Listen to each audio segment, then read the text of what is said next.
ये आपका अपना प्यारा सा YouTube चैनल BS एजुकेशन में आप सभी का स्वागत है, अभिनंदन है। और आज हम लेके आए हैं 12th क्लास का most VVI summary Indian civilisation and culture, जो आपके एग्जाम के लिए 10 मार्क्स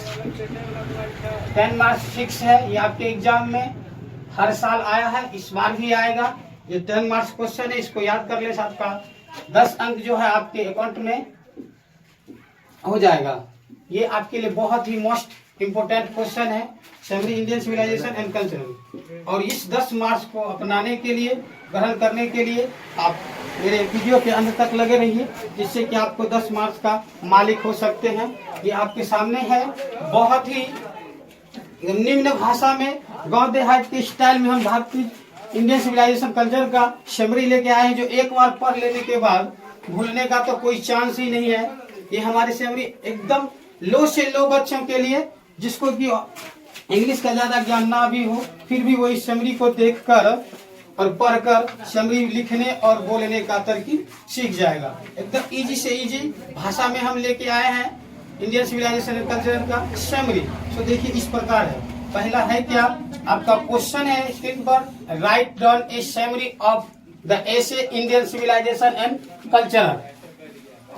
हम लोग क्या करते हैं इसको, ये एसे के बारे में बोलता है कि महात्मा गांधी के द्वारा लिखित जो यह समरी है, उन्होंने इंडियन सिविलाइजेशन और कल्चर, भारत की संस्कृति और सभ्यता के बारे में क्या क्या वर्णन किया, इन सारे चीजों को हम लोग को लिखने हैं। इसका समरी का मतलब यही है, हम लोगों को इसके बारे में बताना है कि महात्मा गांधी ने हमारे भारतीय सभ्यता और संस्कृति का क्या क्या वर्णन किया। चलिए आइए देखते हैं, हम लोग समरी के हिसाब से चलते हैं। ये है आपका, it is sonnet essay of the Indian civilisation and culture. इसका मतलब होता है, यह जो एसे है इंडियन सिविलाइजेशन कल्चर, भारतीय सभ्यता, बहुत ही अनोखा अपने आप में है, बहुत ही अनोखा अपने आप में है। उसके बाद रिटर्न बाय महात्मा गांधी, जिन्हें लिखा है हमारे महात्मा गांधी ने, और उनका जन्म बोर्न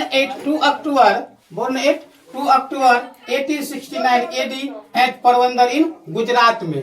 कहा जाता है कि यह जो हमारा निबंध है इंडियन सिविलाइजेशन एंड कल्चर, बहुत ही अनोखा है, और इसको लिखा है हमारे महात्मा गांधी ने, और उनका जन्म 2 अक्टूबर 1869 ईस्वी को पोरबंदर गुजरात में हुआ था। अब नेक्स्ट चलते हैं बिंदु के। इन दिस एसे, यह जो एसे है, यह जो निबंध है, in this essay he has describe the salient feature of Indian civilization. यह जो हमारा निबंध है हमारे इंडियन सिविल, भारतीय सभ्यता का, इसका वर्णन करता है महात्मा गांधी के द्वारा। बहुत ही अनोखा, साइलेंट, शांति प्रिय यह निबंध है, एंड कल्चर, भारतीय सभ्यता और संस्कृति के बारे में। नेक्स्ट है आपका, Mahatma Gandhi has expressed his ideas and thought on Indian civilisation and cultural.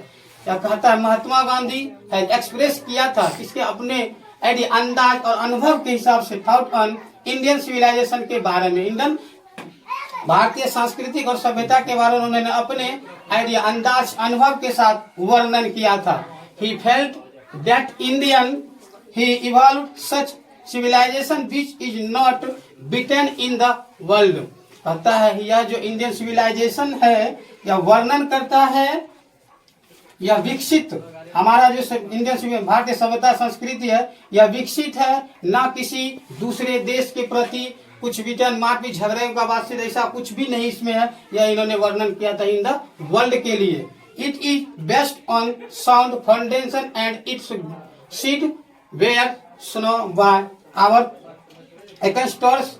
यह जो इट इज बेस्ट, यह बहुत ही अनोखा साउंड फाउंडेशन है, वर्णन किया है, एंड इट्स सीड, यह बीजारोपण किया गया है। यह जो हमारे संस्कृत, भारतीय संस्कृत सभ्यता है, यह हमारे देश का बीजारोपण, जिसी तरह किसी पौधे का बीजारोपण होता है, वह संस्कृत सभ्यता हमारे भारत का, हमारे पूर्वजों के द्वारा, हमारे पूर्वजों के द्वारा यह बीजारोपण किया गया है। The Greek, the Roman and other had no permanent culture. यह कहता है द ग्रीक देश है, यह दूसरे देश के बारे में कहते हैं Greek, the Roman and other, और उसके अतिरिक्त हैड नो परमानेंट कल्चर, अन्य किसी तरह के देश के पास, कोई भी इसके अतिरिक्त जो भी देश होते हैं उनके पास कोई परमानेंट संस्कृति सभ्यता नहीं है। एज ए रिजल्ट, यह रिजल्ट देता है, they are no more existence, they are no more in existence in Indian civilisation is based on solid foundation is immovable. यह कहता है कि they are no more then, इसके जैसा, ये जो है इंस्ट्रक्शन अस्तित्व इसका, यह जो हमारा संस्कृत सभ्यता इसका अस्तित्व जो है, द इंडियन सिविलाइजेशन भारतीय सभ्यता का इज बेस्ड ऑन सॉलिड, बहुत ही मजबूत फाउंडेशन है, is immovable. Gandhi ji observed the civilization is the mode of conduct and in true sense। अब कहता है गांधी जी ऑब्जर्व किया था हमारे सिविलाइजेशन में,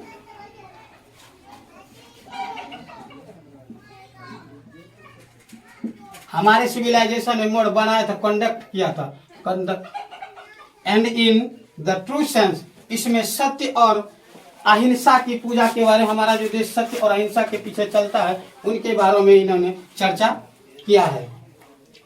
the people of the countries, the people of the countries, इस देश के जो भी नागरिक होते हैं, व्यक्ति होते हैं, साउट द रियल हैप्पीनेस, यहाँ के जितने इस देश के जो भी व्यक्ति होते हैं, नागरिक होते हैं, वह सभी रियल हैप्पीनेस, रियल वास्तविक में खुश रहते हैं, वास्तविक में खुश ऑफ, उनका लाइफ जो है खुशमय होता है, सुखमय होता है, यह हमारे गांधी जी के द्वारा कहा गया। Gandhi ji was not a hater of western civilisation, western civilisation, Gandhi ji जो था वह दूसरे सिविलाइजेशन को नहीं मानता था, दूसरे देश के जो सिविलाइजेशन होते थे उसको, उसके मतलब कोई नहीं, तो सबके अलग हट के मेरा सिविलाइजेशन था। The Indian civilization is the most civilization on the other country। इसका कहने का मतलब भारत का जो संस्कृति और सभ्यता होती है वह हमारे सभी देशों से बढ़कर सबसे महत्वपूर्ण इन भारतीय संस्कृति और सभ्यता है।